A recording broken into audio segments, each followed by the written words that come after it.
All right, today we are diving into something truly wild. It's a fan-made power list that takes the Naruto universe and cranks the dial way past 11. Seriously, forget who can throw the biggest fireball. We're talking about characters who can literally rewrite reality itself. So let's just start with a question every fan has argued about, right? When we talk about the strongest characters out there, what are we really talking about? I mean, what's the actual limit? For a long time, the benchmarks were pretty clear. Could they destroy a planet with one shot? Okay, how about a whole galaxy? That was kind of the gold standard for ultimate power. But the list we're looking at today, it goes so much further. What if a character was so powerful they could erase not just you, but the very concept of you from all of existence? That's the level we're playing at now. This isn't about physical strength anymore. It's about straight-up metaphysical domination. So just to be super clear, what we're about to get into is a brilliantly creative but totally unofficial power list from a dedicated fan. We're not treating this as canon, obviously. Think of it more like a fascinating thought experiment. What does power even mean when you push it to its absolute reality-breaking limits? And that brings us to the absolute top of the mountain. The source calls this the S++ tier, the Cosmic Reality Erasers. These characters are on what's called a boundless level. They're basically gods who look at the laws of physics like they're just friendly suggestions. And here they are, the top of the food chain. You see some familiar faces like Naruto and Ishiki right next to what looked like some really cool fan-created characters for this list, like Minatori and Kakito. And pay attention to that AMP score. That's the creator's way of measuring raw power. And believe me, the numbers get pretty insane. This chart just lays it all out there.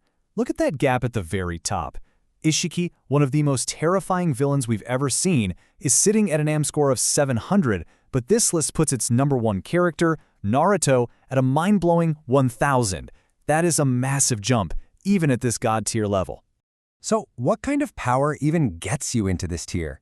Well, according to the creator, it's abilities like conceptual erasure. This isn't just about defeating an enemy. No, this is making it so the enemy never existed. You're wiping them from memory, from history, from reality itself. And sitting at the absolute peak, rank number 1 is Naruto. This list dreams up something called Unlimited Baryon Mode, a boundless, evolved version of the form from the series, and the abilities it gives him are just staggering. Just look at this stuff. Reality overwrite means he can just change the laws of physics for you. Causality manipulation, he can literally alter cause and effect. And maybe the most broken of all is undieable respawn. The source claims that even if you somehow erase the concept of Naruto, this ability just remains. It makes him truly fundamentally immortal. Now you might be asking, how do you even compare these insane power levels? Well, the creator of the list came up with a really clever benchmark, the Ishiki Cube Test. This isn't just about raw power, it's about the type of power someone has. How a character deals with Ishiki's giant dimension-warping cubes tells you everything you need to know about where they fit. We'll be coming back to this. Okay, let's take one step down the ladder to the S++ tier, the Divine Battle Lords. Now these guys are powerful enough to take out the leaders of the Otsutsuki clan, but they're missing that ultimate cheat code from the tier above them. They can't just erase reality on a whim. And down here, the next generation really starts to shine. We've got time-skip versions of Boruto and Kawaki, plus a really cool concept for a Sasuke Sennin. And check out the AM scores. They're incredibly high, but there's a huge drop-off from the S++ tier. The message is clear. This is a whole different ballgame. The top dog in this tier is this Sasuke Sennin idea. And to give you an idea of the power scale here, his durability alone is rated as universal level. That basically means he can tank almost any attack, unless it's one of those conceptual, reality-breaking hacks from the guys in the tier above. So, how does he do on our benchmark, the Ishiki Cube Test? He cuts it in half. An absolutely immense display of destructive power, for sure. But notice the difference. It's not the conceptual manipulation we saw before. He's dealing with it physically, not rewriting its existence.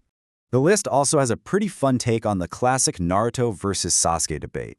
It uses this fan-made clone character called Natoru to represent pure, raw power, and it pits that against Sasuke, who represents hacks, all the clever, rule-bending special abilities.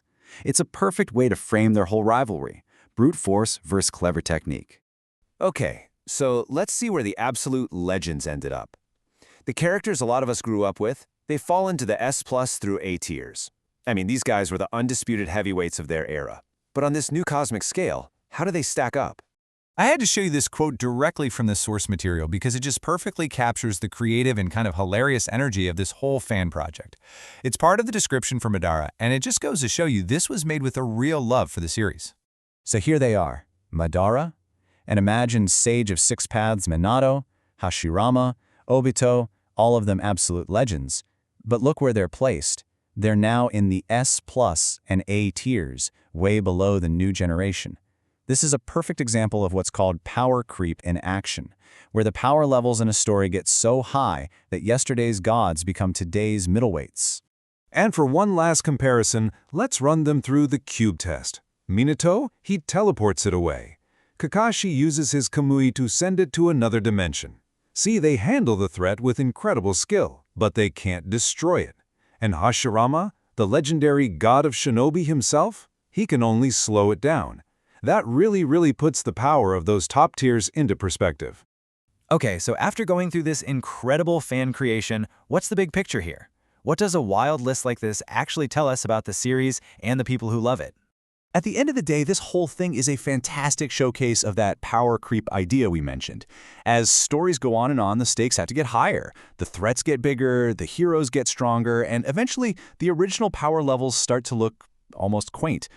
So the takeaways here are pretty clear. First, power scales in this world have exploded, going from blowing up mountains to literally deleting concepts. Second, in this vision, the new generation doesn't just stand on the shoulders of giants, they completely dwarf them. But the biggest takeaway for me is what this says about fandom, how amazing creativity can take the rules of a universe and just push them to their most logical, most extreme, and honestly most fascinating conclusions. And that kind of leaves us with one final thought. This whole list was born from a single fan's imagination. So I want to ask you, if you could take any character from any story you love and give them a boundless, reality-erasing upgrade like the ones we've just seen, who would you pick? And what do you think they'd do with all that power?